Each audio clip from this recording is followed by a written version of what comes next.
Hello and welcome to episode 3 of the Big Sport Pod. I'm very excited to bring Katie Green and Ed Knight to you this week. We talk about FIFA, obviously, and Infantino, and a lot of the serious stuff around the World Cup, but we talk about some silly stuff as well. There will be actually another cracking game here. Spain-Costa Rica. Oh, whoa. That is a fun game. Wow, colonizer versus colonized. That's fucking, ooh, get it. Absolutely. Wow. Superb. I mean, who we think? To be fair with Spain, though, I think you'd be hard-pressed in a World Cup for them not to play at least one of the countries. So before I start, this was filmed whilst the Wales and USA game was going on. So some of it may be out of date, and I also was travelling whilst the Netherlands game was finishing because there was about 9 minutes of added time. I mean, let's be honest, in most of this World Cup, there's been about 15 minutes per game added on at the end. So I did miss Klaasen's 99-minute winner. So yes, that is a bit out of date on this podcast, but we don't spend too long on those games, and most of it is about interesting chat around the World Cup. So you join me remembering to introduce the guests, and I'll see you on the other side. I should probably introduce this. Hello and welcome to the Big Sport Pod. It's the day where England has smashed 6 past Iran. The Netherlands and Senegal, I'm not sure if you watched that game, was dull as fuck, but the Netherlands have come through with a win, a 1-0 win, and Infantino feels gay. So we've got lots to talk about. Wow. It's been a busy couple of days of news with FIFA. But before we jump into that pot of cesspit of fun, I want to introduce my guest. Got the wonderful Katie Green. Hi. Yeah, this is I like this.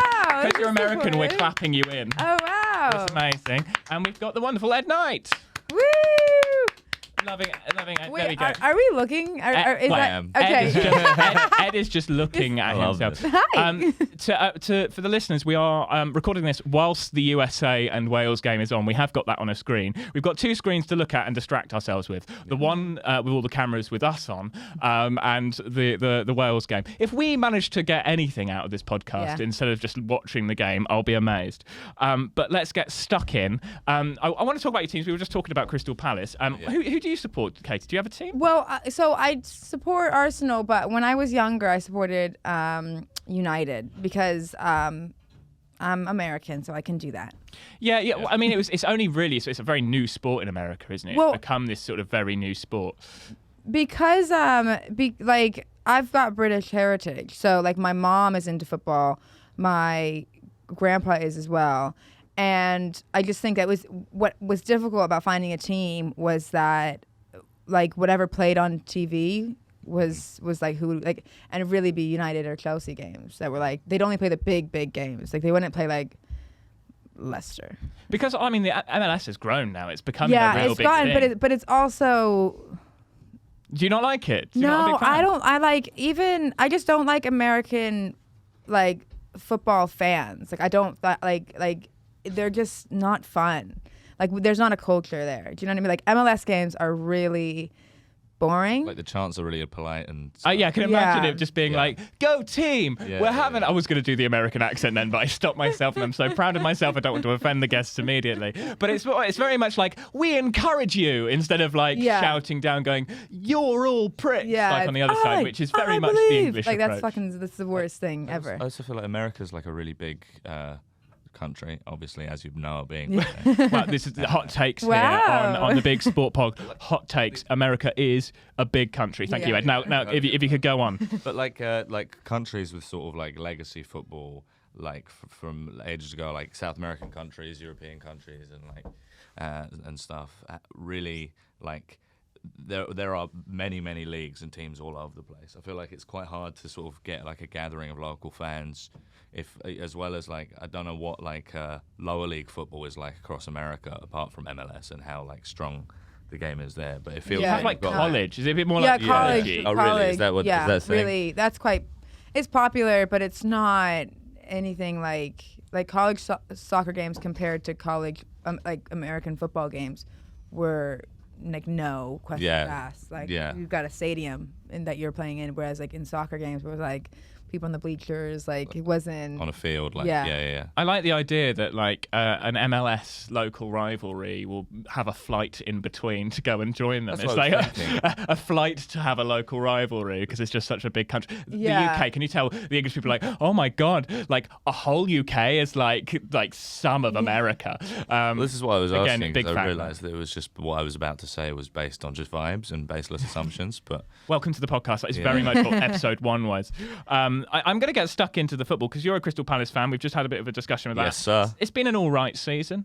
Pretty good. I think everyone's just sort of everyone's just really happy with how we're playing. I think generally, like there are some gripes. Obviously, like you'd like to be able to kick it into gear in the first half a little bit more consistently. But it has been a very second half team. Yeah, everyone loves Big Patty V. Everyone loves the new players we've got in. Like it's a good, exciting time, and we just love like we're I think we're round about the past 2 seasons. We've been like around the same position as we were in the season before in the table, but we're just so much more enjoyable to watch. I think there was a time under Roy that it was very sort of negative, but very sort of like defensive football. It was very tight at the back. You wouldn't concede many, but you certainly wouldn't score any. Roy kept us in the Premier League, though. I think he was fantastic. And he will always be goated as a Palace manager for me for getting Watford relegated and then applauding our fans when we relegated them instead of the Watford fans. I thought that was so sick. Yeah. It was the funniest thing I've ever seen. Yeah, I mean, it was great. I mean, I think I live in Crystal Palace now, so I have a little bit of an attachment. Who do you support?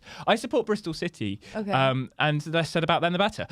So it's going really well. The relegation battle could be fun this year. Yeah, again. It's always fun. Yeah, we were very lucky last year that so many teams had dock points in the Championship because we would have been well and truly in the mix. But I'm going to get stuck into the World Cup as we are here for a World Cup special. It's another World Cup special. It's been a bit of a busy couple of days in the World Cup. Yeah. And I hate to begin with FIFA. I really do. But we are. Today we found out that the armband, the One Love armband, the rainbow armband, wasn't going to be allowed, and FIFA had banned it. And you would get a booking if you're a player, a captain with that armband. You'd get booked before the game even started to deter people from wearing it. Yeah. The FA then got in contact with the teams of the British Isles and said, we're not doing it. And so the World Cup that is here to shed light on the human rights abuses in Qatar, how are we going to do it now then? Well, the message from the FA is clear, and the message is go fuck yourselves. Yeah. We want to win the tournament and score lots of goals and have a nice time and not think about it. It's genuinely just so sad and despicable. It's hard to have a good time. One of my friends is out there working, and the conditions of the queuing and all of the sort of logistics even around it is such a mess. And you won't hear much about that on the TV because they're not. That's not what they're there for. But I've got to be honest. I was quite impressed, particularly with Alex Scott. She's, I think, one of the best pundits we've got out there. So articulate about the issues of LGBTQ equality in sport, and wore the One Love armband today in the England game, which was really good to see. And I think, actually, to be fair, the BBC didn't really focus on the opening ceremony almost at all, and gave a good amount of time to the issues of human rights. So that is at least one positive in what is a cesspit of negativity at the moment for gay people. Yeah, it's just really bleak. It's so.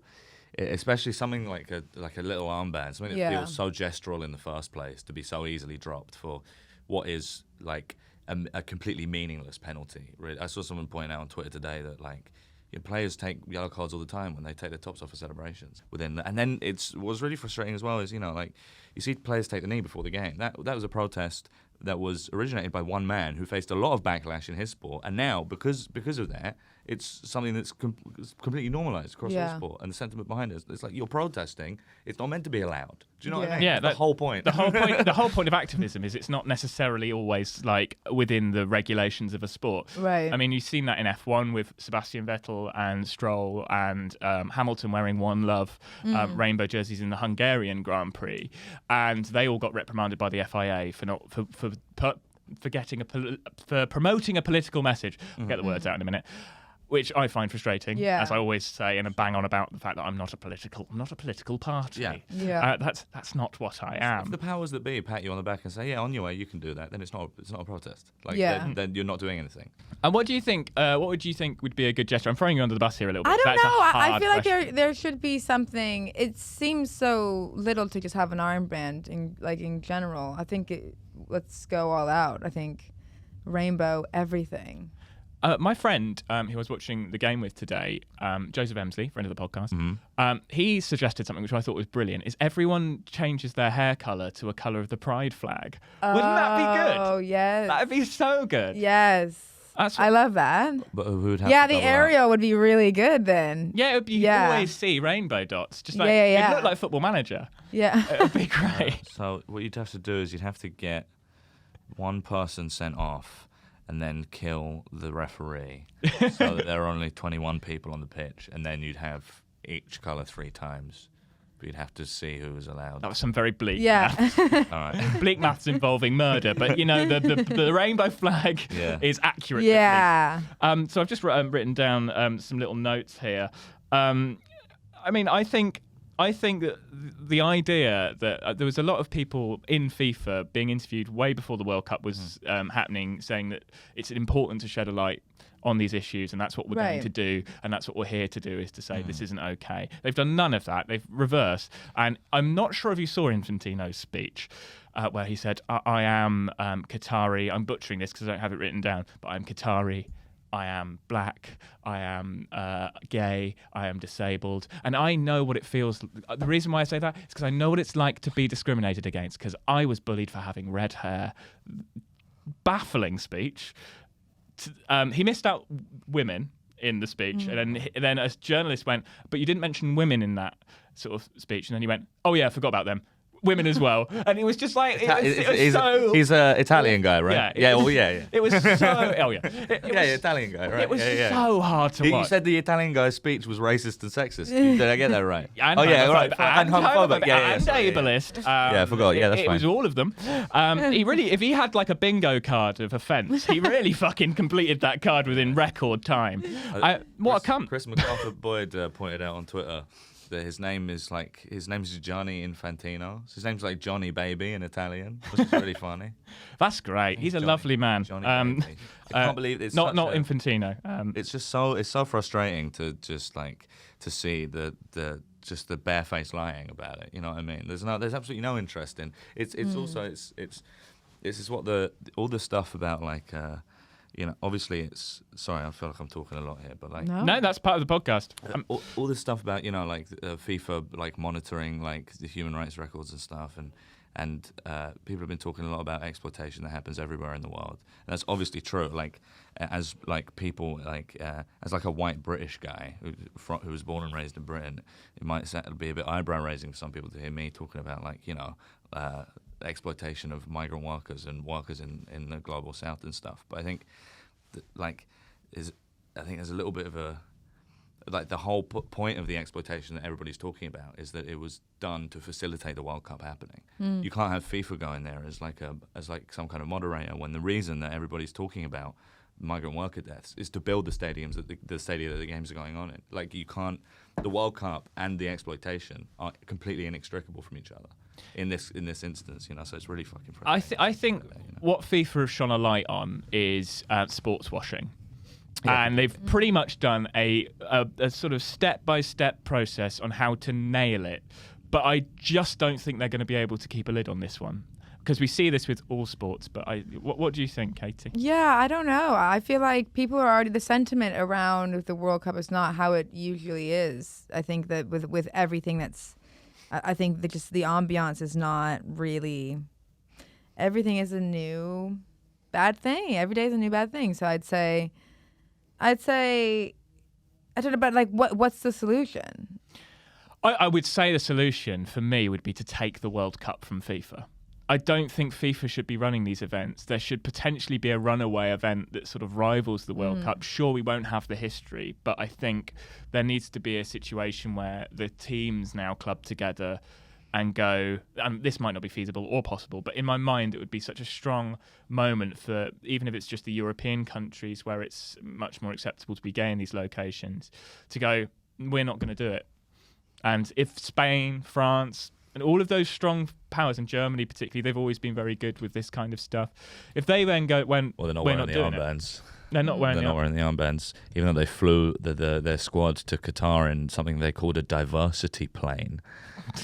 Absolutely insane. They're trying to get a few more creds at the moment, aren't they, Germany? Gutter of like gestural politics. But yeah, I completely agree. I think that like FIFA have just shown that they can't. You're hearing stuff even over the past few days. I've been hearing stuff that I've never heard before about Sarkozy going for a meeting with the French FIFA representative and a representative from Qatar, a meeting that wasn't minuted, and then the French FIFA representative casting his vote for Qatar, and then 2 months later, Qatar buying $14 billion worth of jets from France.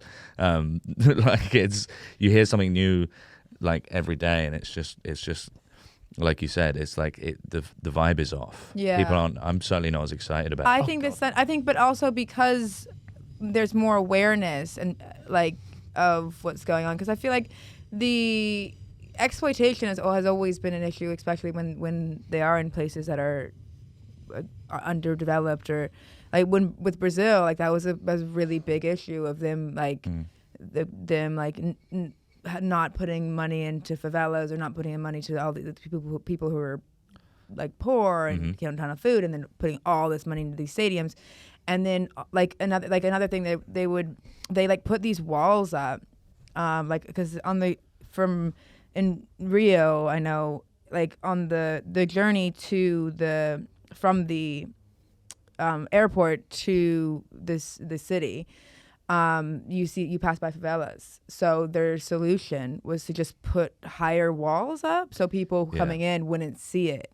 So it's just like, that was just so bad. But it wasn't as like, because it was in Brazil, and because Brazil's Brazil, and like there's like people, it's so lively, like the sentiment around World Cup was amazing. Whereas I feel like here it's like first of all, people aren't excited to go. Like there's not like, no one's like, yay, and then second of all, like there's just way more things where you can't really turn an eye. Like the average person going to Brazil for the World Cup wouldn't be like, that wall's big, they'd just be like, this is Brazil.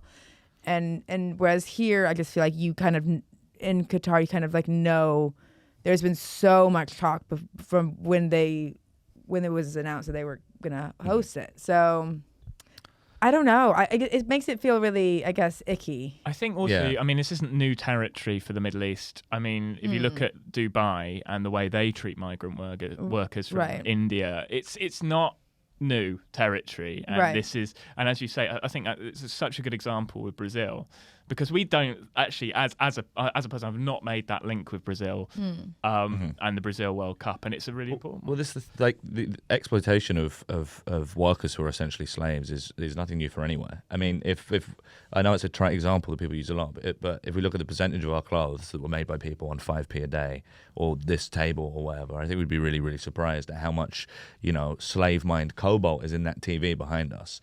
But I think that what's really jarring people about it for the first time is like how obvious, like with Brazil, it's easy to put these things day to day out of your mind, or if something's a necessity to you. But when the awarding of this World Cup was completely unnecessary, and the hosting of the World Cup is completely inexplicable from the exploitation of migrant slaves functionally used to build it. It's like so obvious. I think it's making a lot of people go, and it would be so easy just to not watch it, but I still want to. So why is that? Yeah. I think that we are watching this on so we're sorry to change the subject, because I think it's important that we talk about this. But we have the Wales and USA game on, and I just heard a big cheer from the crowd, and we're on a bit of a delay. Oh, okay. So we might have a goal coming up. I think it's going to be Americans. I think I saw Americans out there. I think they were. Yeah. But it sounded. There was that. They do sound. Did that they don't sound. Did that they sound don't like sound Welsh. No. They wouldn't have picked that up on the mics, but yeah, it sounded quite go team, didn't it? Well, it's just because when I was walking in, the American team had a really good chance, and everyone cheered and went, "Oh!" So I think they are. The American are like I believe that we. That's so stupid. Oh, it's so cringe. Like I was in Rio for the World Cup, and it was embarrassing. So cool. Like I was like, "Oh my god, I'm not American." Like, oh my god, people like on the beach and like singing it. I'm like, Oh, it's so cringe. Like it's just. Oh, here we go. Here's the goal. Gotta be. And there we go. It's a pretty nice a finish. Good goal. It's Weir Nice who finish. scored that goal. Who scored the Dutch goal earlier on? It was Gakpo. Oh, Jesus Christ, Joe. Sorry, my Oh my, wow, my the guy mouth from is like SNL's Gakpo there. is That's who scored exciting. So a goal has gone in, which is very exciting. I think this is a great time. Actually, one thing I would like to do is play a little game. It's a fun game. Yep. Is which countries is it illegal to be gay in the World Cup? There's 8 of them. There's 8 countries in this World Cup where it's illegal to be gay. In these groups. In these groups, can you guess all of them? Okay, do you want to take it in turns? Yeah, let's do that. Qatar. Yes. Oh, damn, you got an easy one. I did get an easy Let me one. think. Who's in? This is not a fun guy. I know I'm who's in the making light of a groups? horrific issue, but I think it's just important and paint that yeah. it's not just Qatar that's the issue here. It is the issue that the World Cup's been handing to them. But illegality of homosexuality and LGBTQ people is rife in these groups. I agree. It's not like I don't think many people I've seen talking about this have been sort of exceptionalist about Qatar in any way. But there is a lot of stuff that gets raised when it's all together. It's not just that. It's not Right. just that it's illegal to be gay in Qatar. It's a sort of it's everything combined into one, and the powers that be, but not just the FIFA, but as we've seen, the national FAs as well, God, completely yeah. turning a blind eye. I mean, when this team comes back and they all go back to their Premier League teams or whatever, like, how the fuck are we going to be able to take the Rainbow Laces campaign seriously again? Do you know what I mean? Yeah. Like, what's the? I think you also raised a good point. Sorry to No, please do. When you said before this was about the people are still going to watch it, and I think that it's really like, I don't know. Like I just feel like it is something that like, oh, it sucks that it's bad and they're not doing something, but then like we're still watching it, which is like, oh fuck, it's hard not to. I would also just say on that point though that this isn't on us. This isn't on us to make a moral decision. It's on FIFA. They should take the full blame for this. Absolutely. And as a gay man, I've said this on one of the other episodes, I am not allowing Qatar to steal the World Cup from me. It's one of my favourite competitions, and from a point of principle, I will enjoy it right. for Absolutely. football, and that is it. I'm not going to actually play that game of illegal versus legal because it does feel bleak. But No, wait. No, Oh, yeah, let's go through it. Wait, do you have a second guess? No. I've sort of looked at the list now, so it'd be a bit cheeky to. Senegal is one Okay. of them.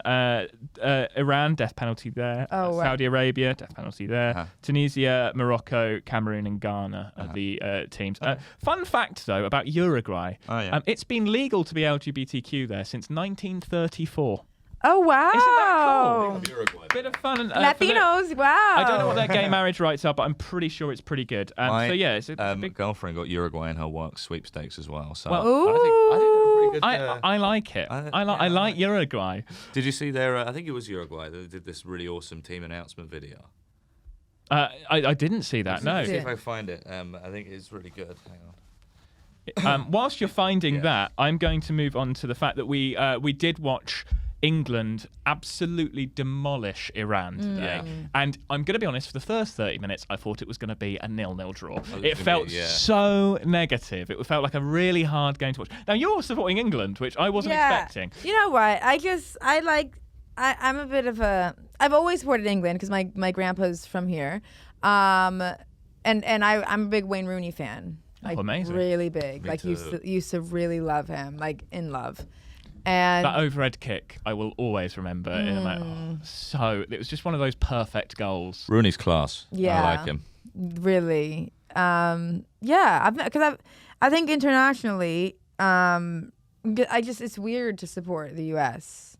It's just so It's just weird. that's a good. I like point. the way I it's know like, what you it's mean. weird. It's just like I don't know how to explain it. Like I do think but when it comes to women's football, of course, I just think that's well, way that's more. because they're the best, isn't it? Yeah, but That's what I found the issue is that USA aren't quite. But well, I maybe just not quite think as they're good like not cool. Like the women's team like has a culture. You know what I mean? Whereas that's I a think the good point. men's team doesn't really have a culture. Like the women's team have Rapinoe, and I mean, they're fucking come on, amazing. the best person. But I just feel like even MLS is just the most exciting thing about MLS is the international players. Like, I used to like LA Galaxy a lot, and the best thing about LA Galaxy was David Beckham or Zlatan when he came over, or like just like Giovanni Dos Santos, like people that are like non. The Americans, I don't know. We get it. You hate get it. America. Yeah. Christian Benteke to Washington DC. There's Really? another one, yeah. I think he went. You've got straight from so Arsenal. he's no longer at Crystal Palace. No. I just thought he would sort of be there forever and never actually leave. I thought he would end up as a chairman or something. He was amazing. I loved him. My favourite thing about when we signed Christian Benteke is that we also mysteriously signed his brother Jonathan Benteke at the exact same time. I didn't know that. Yeah. So I'm going to just run through the goals. We had a load of goals. The first goal came to Bellingham, a 19-year-old scoring his first ever goal in the World Cup. Yeah. Obviously, it'd be weird if he'd done one 4 years ago. But oh my God, what a header it was. I did not see the first half. I didn't watch the game. Okay, good. I'm I watched sorry. the second. I watched the last 10 minutes of the first half and the second half because I knew I was coming on this, but I did feel a bit icky about it. Okay, that's weird. You feel weird about the Qatar World Cup generally? Yeah. I was just thinking about I just read something like a real long read about like migrant worker exploitation, and I was like, oh, I've got to do the World Cup podcast later. Let me see the goals, Yeah, well, thank you for the research. And sorry I'm about sorry. I didn't Sorry about the workers. Sorry about the workers. But Bellingham scored an amazing goal, and Saka scored a brace. I was gutted he was subbed off because I wanted him to get a hat-trick on the first game of the World Cup. But we absolutely dominated Iran. Saka's goals were great. Sterling's goal was amazing. Outside of the foot. Oh, that goal. And Sterling, I've got to say, he's very hit and miss with his finishing, but that was he scored literally with his foot like that. And wow. It was so good. But that's great for a podcast. His foot was like, basically, I did a sort of right angle with my hand there. And it was just one of those games where we just absolutely looked great. But there was a big event in this game which I found the most disturbing. Sorry, I'm bringing this back down again. Was the Iran goalkeeper got absolutely clattered by one of his defenders. He was absolutely wiped out, so ill, so sick. He looked like he couldn't walk. He was brought back up. There was a point when they were trying to shove cotton wool up his nose, and he was just like, no. They were just like, get the cotton wool up your nose. They were really shoving it in, and then they got him up, and he looked like he couldn't stand. And then the captain of Iran was just like, come on, mate, we'll crack on. And then he sort of kicked the ball out, and then collapsed again, and sort of just was feeling really groggy, and was eventually taken off. But the protocol of concussion, because Harry Maguire got taken off in the second half after getting. We didn't really see that incident. No one really saw that, but he got clattered. He then came off much quicker in a swift fashion. But then they played on, and we didn't get our sub on until a good a couple of minutes after the play, which sort of put us at a disadvantage just through a concussion injury. It's something that really needs to be ironed out in football. I think it's a real issue. Agreed. Yeah, I think we've seen that across sort of like major sports. Like over the last maybe 5-10 years or so, as people taking this stuff really much more seriously. I know in America, like the NFL with CTEs and stuff, way more seriously than. Yeah, but it's taken them so long. Like, I mean, when I forgot the film that was about that, the doctor who had come up with all that the research about how concussions lead to that the thing where you like abuse later on. In the have you seen the movie? You go bonkers. I think it's called Concussion. Yeah. I think it is called Concussion. About like all the football players who like end up beating their wives and then have no recollection, and then him correlating that to multiple concussions because of the brain damage in a specific part of your brain. So, but the NFL like really silenced him for a long time. So it's interesting because I think Sutton's been big on it for the football sort of side of things, trying to get sort of kids not being allowed to head the ball and that kind of stuff. There's been a lot of because obviously there's a big link to dementia in concussion. Now, interestingly, rugby have got concussion timeouts where players are able to sort of go off and then come back on. I'm not sure when that was put in, but I also feel like if you look at the way technology is, because we had another bit of something that should have been VAR'd was Harry Maguire got essentially rugby tackled to the ground within 5 minutes of the game. Definitely a penalty. And you think VAR isn't being implemented very well. But again, in rugby, they seem to have nailed technology. I'm just wondering why. I don't know. When I caught 5 minutes of the Australia Samoa rugby game the other day. I'm not a huge rugby guy, but I saw a couple of video referee calls, and it was really interesting because he talks to everyone. He talks to the whole ground, and he was getting so many different angles of it, and he was watching. It was. I think the transparency of it really helps. You don't mic see that up referees. There was an Australian game where they did it, and it was so good hearing an Australian referee just talk through the decision making. It would eradicate all of that. Crikey, What was he mate, that's thinking? a bloody free kick, oh. Yeah, and hello to our Australian listeners, and goodbye to our I'm Australian allowed listeners. to say that was- because I hate Australia. Oh, No, I'm joking. good. And I love this it. podcast is one episode in, and you're already going to get it cancelled. I'm joking, I'm How sorry. dare you? Please, I love Australia. invite you onto this podcast in good faith that love you're going to be Australia. entertaining.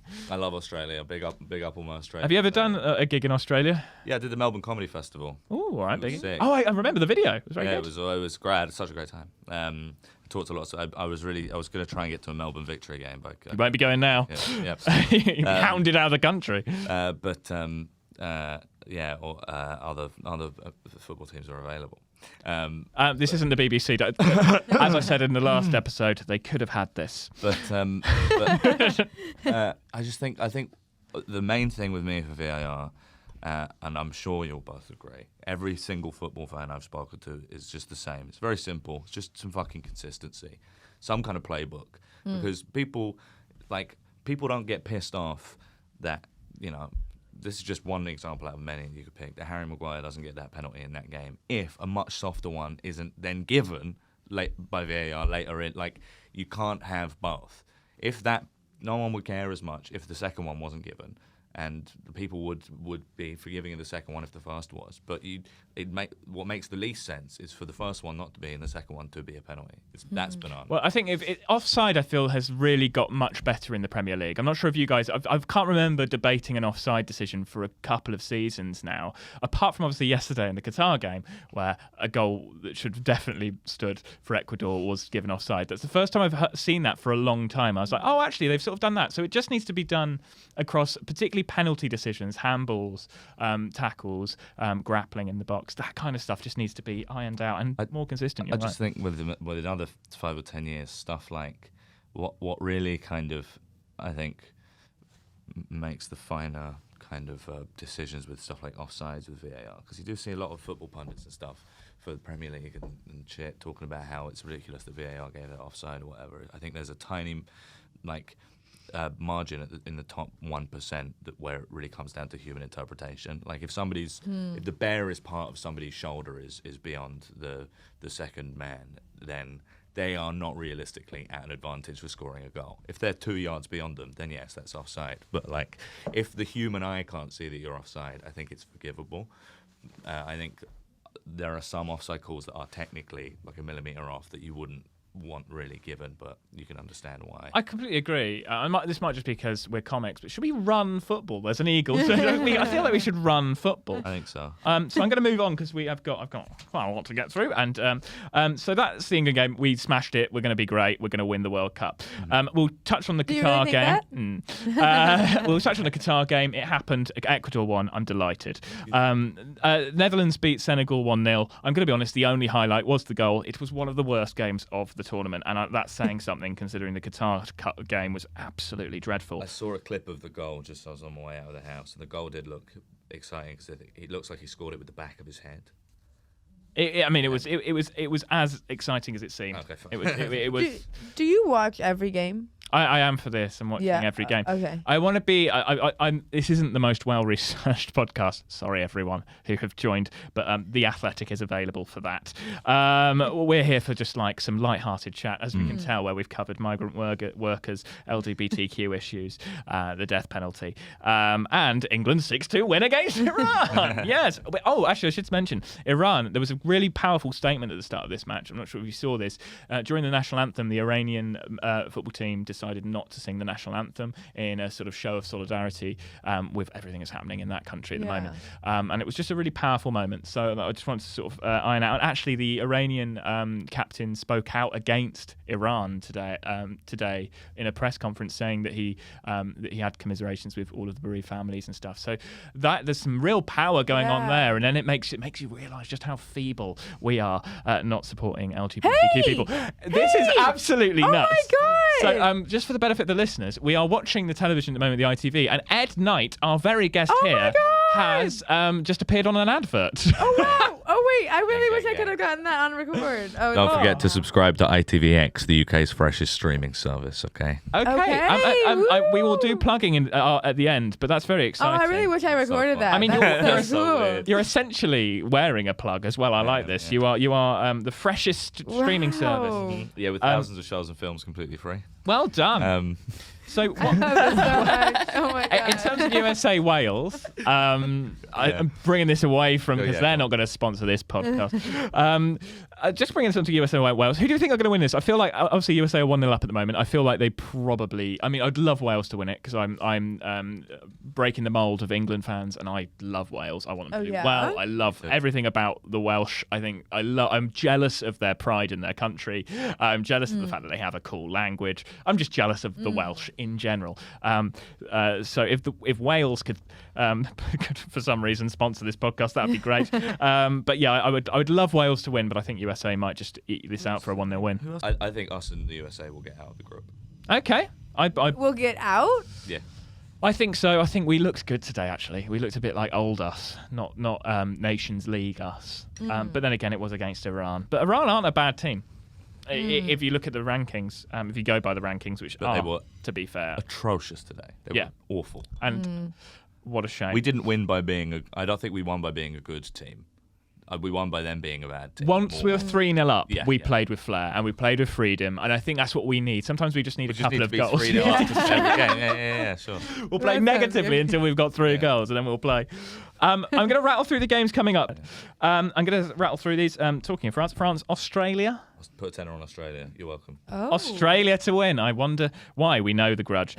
And we've got then Morocco, Croatia. Croatia, I'd say. Yeah, Croatia for that one. I think that Germany, Japan. Germany have not had a good run up to this actually, so there could be an upset here. But I would say Germany. I do always like watching Japan. Yeah, I do. I as do, well. I Again, really do. some of the best fans. They are some of the, but they tied up a whole World Cup stadium after use once. They're properly great. I do a bit of stand about that, so won't ruin that because the special is out in 2 weeks. That'll be an interesting game. I look forward to that game.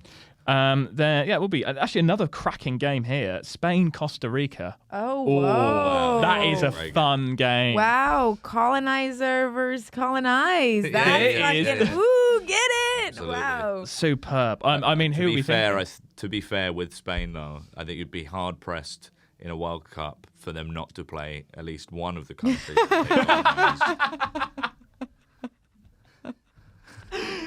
That's every single one of Spain's games in this tournament. Can we sort of say much in that regard?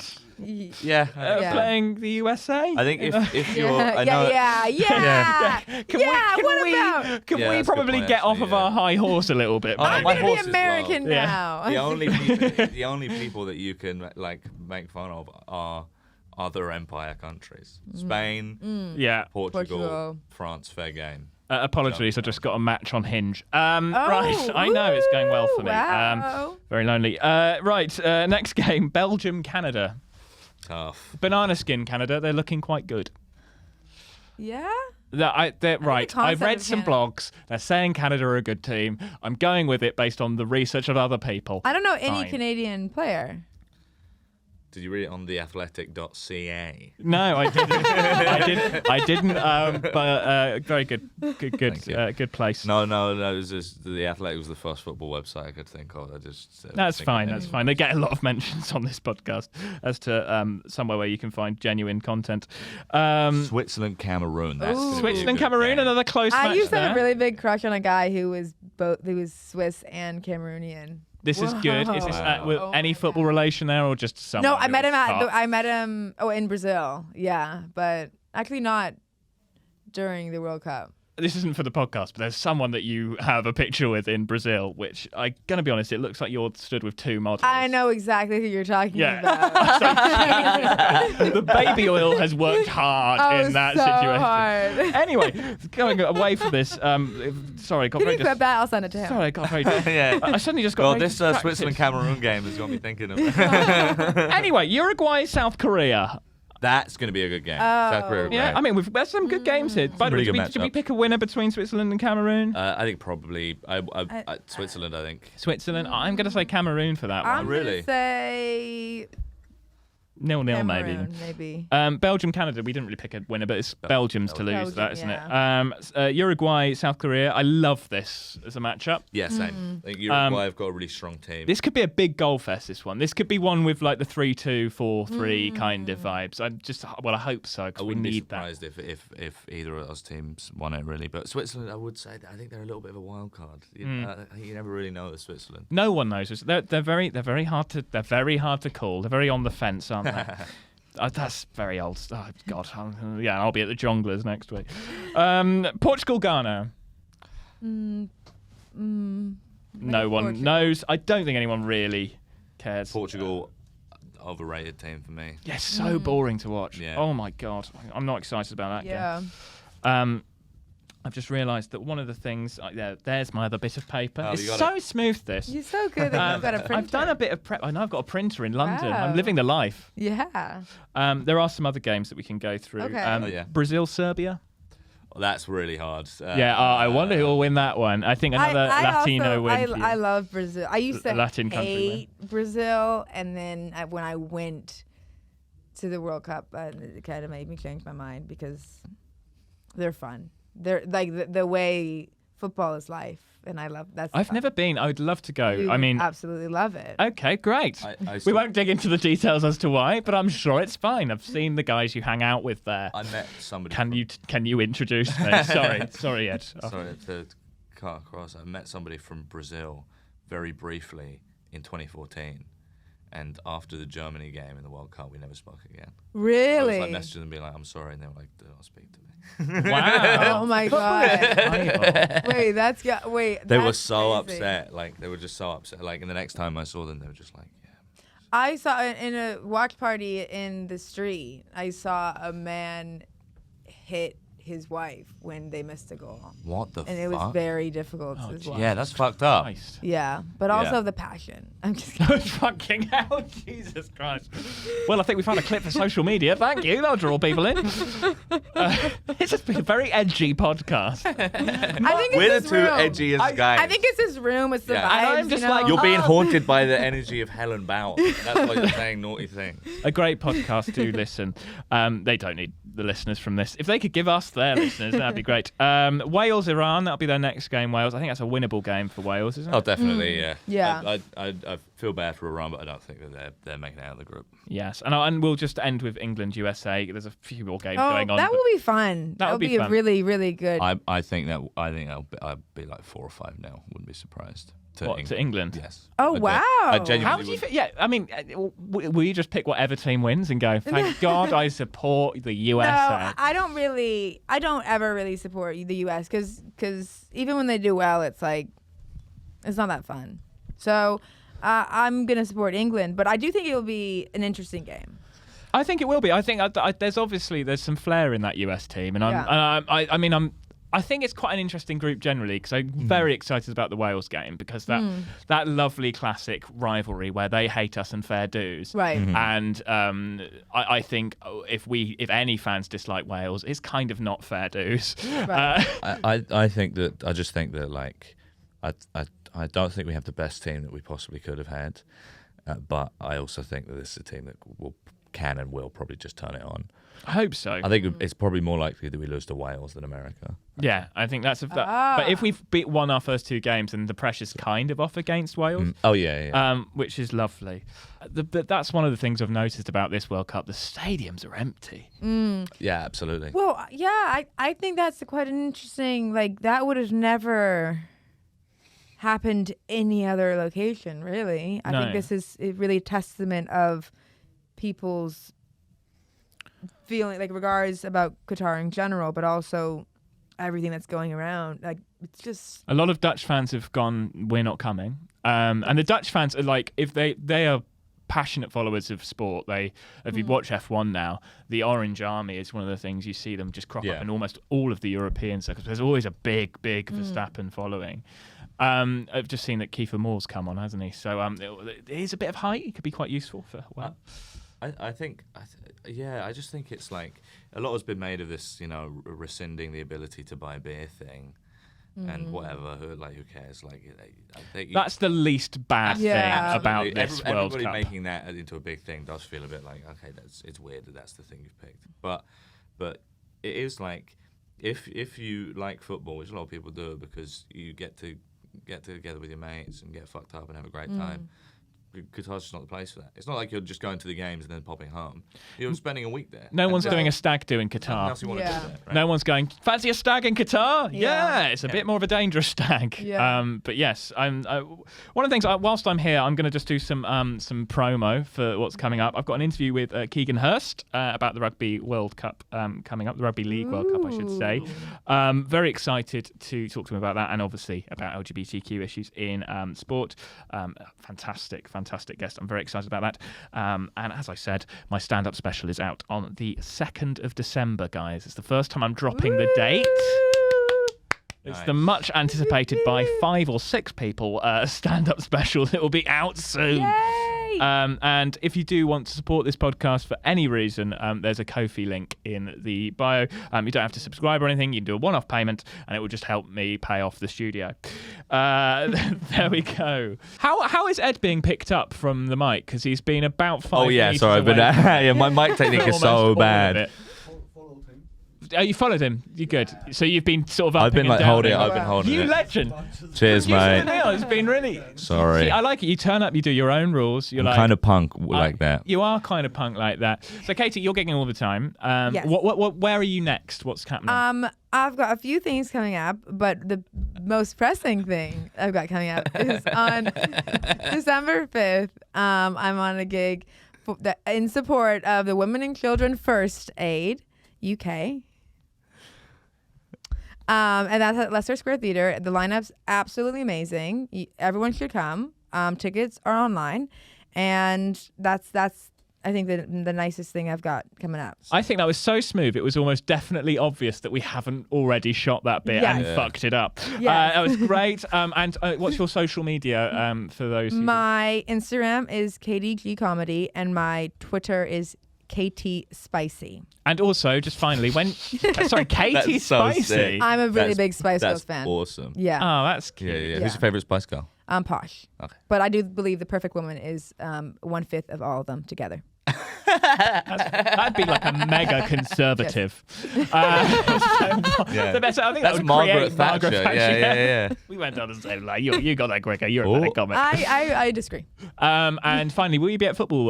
Because we play comedians football together, and I haven't seen you for a Yeah, while. I haven't been there for a while. But Sundays are my day off, so it's Fair it's like a push to get to Shoreditch. But I've got to come soon. It's because when you haven't gone for a while and you're like, fuck, I'm gonna be so bad the first time back, and I'm like, I hate that. Yeah, that's fair enough. Yeah. Ed, you're as we saw one of your adverts for Yeah. ITV. What's happening in your life, man? What's new? What's Just happening? crazy. It's all gone crazy. Do you know what I mean? I'm going to be the new Meerkat.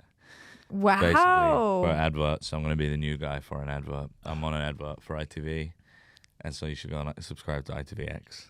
So is this just purely an advertising plug, or are you on? Is an advertising role? Is it? No, I'm not on any of the programs for ITVX. I'm just in the ad. Not yet. Not That's yet. very exciting. Thank you. I had a fun. How was the self-tape for it? My self-tape is like what yours? It was good. Yeah. Yeah, I don't like doing self-tape. So Like, I hate watching myself. just for listeners who don't understand the jargon that is comedian jargon, a self-tape is a mortifying thing you do in your lounge where you film yourself pretending to ride a camel for an advert. That is essentially a self-tape, and then you have to pretend and then do riding a camel energetically, and then you don't get the role for said camel. Although some people get the role. It is the most effort I've put into a self-tape for a really long time. Oh wow. Because I read for both the parts. I'm sure I'm allowed to talk about this. And I recorded myself reading the script twice for both different parts, so I could play it and act against myself because I didn't have anyone to read with or anything. But yeah, very cool. I also have a podcast. Yes, I've listened to It's called an Slime episode. Country. You should go and listen to that. Yeah. Who's that with? Just you? Huge Davies and Sunil Patel. Oh wow. Huge will be on this podcast, as I said last week. Wow. So I'm basically going to slowly get. I mean, Sunil, I don't think gives a shit about sports, so I think he's in most of the other things. I always, poor Sunil. Every time I'm doing a thing, so me and Emsley run a gig every month in Penge, if you're interested. And whenever I'm on it coming up. you're on it coming up. And whenever I do anything, the first person I always ask is Sunil, and he's always, bless him, says yes. And I think it is genuinely out of sort of pity, but I'm okay with that, and that's the basis of our friendship. He's awesome. He's so good. I just think he's the funniest guy. Yeah, don't watch Ed. Watch Sunil. He's on everything. He's in every advert. He's in every show. He is literally in everything. Wow. Really good actor. Funny Very guy. good. But Ed, what's your socials? And Slime Country is well worth a listen. I've listened to it. It's gross. It's crazy. it's so gross crazy. and great. My name is Ed Knight, and I'm _Ed Knight on social media. _Ed Knight on social media. One of the finest baritones in podcasting God bless. history. Thank you. And I think I'm as I said, you can find me anywhere. Generally, big on Hinge. Such a shit joke. Anyway, right, we crack on. I want to end this episode with a bit of a serious note. It's a wonderful, wonderful quote from Adam Crafton from The Athletic. Yeah. I do keep plugging The Athletic, but this is so beautifully written, and it's his response to the Infantino speech, and he went, "Today, to quote FIFA President Gianni Infantino, I feel gay, because to be gay is to feel that men's football is not welcoming, because to be gay is to feel that men's football will not stand up for you, because to be gay is to feel that men's football will airbrush you, because to be gay is to feel that men's football views your rights and freedoms as a bonus rather than an essential." This has been the Big Sport Pod. Do listen again. Love you lots. Bye. Bye. Bye-bye. So that was the podcast. If you enjoyed that, if you enjoyed watching or listening, just hit the subscribe button. And also, if you do fancy donating, there's a Ko-fi link in the bio. Thank you very much, and see you next time.